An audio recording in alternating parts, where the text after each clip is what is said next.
feeding the new chain into the engine. Hooked it up to the old master link. Feeding the new one right in. Trying to fix the issue where the old chain stretched. And we calculated that between valve number 1 and valve number 6, there's a difference of about 12 degrees of angle.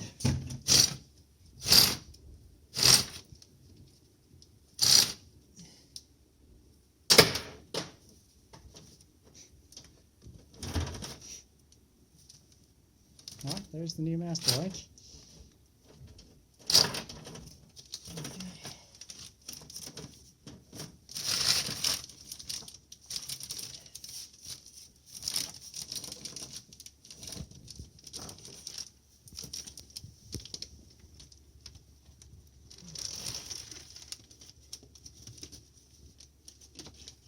Need to adjust the timing still. Get valve 1 lined up with where it was.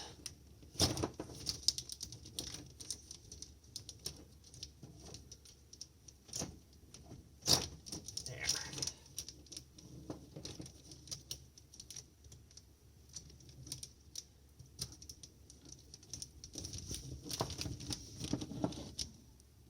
Yep, that's where it was.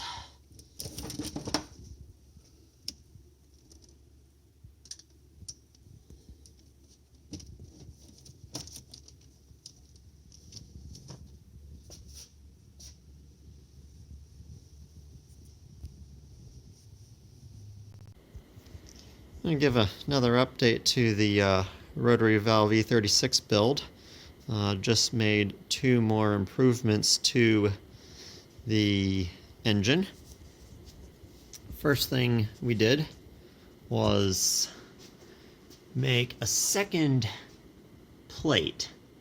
This plate right here that gets bolted to those 2 bolts has a bend in it that goes down and catches the edge of the outer race of the bearing that holds the valve, so that the whole valve assembly can't slide this way. We're not quite sure exactly why some of the valves like to slide out of their holders, but we suspect it could be a combination of the fact that there's vacuum on this side of the valve and exhaust pressure on the other side of the valve, so it should in theory want to push towards the intake. Second thing we've just done is replace the timing chain. So this chain right here was previously an old rusty chain, and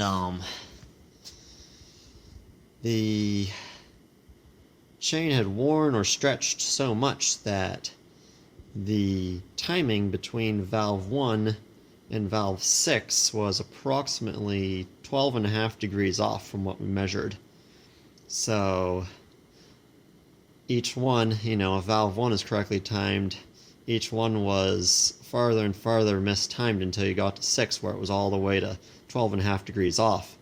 And that's just relative to each other. If you multiply it by 2, because it's half speed to the crank, that means we were 20-25 degrees off in valve timing relative to the crank across the valves. So hopefully this will run better. Let's fire it up and find out. Haven't even checked to see if we actually got the valve timing correct, so this is the first start.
Well, it seemed to have run a little bit smoother than it was before, which is encouraging.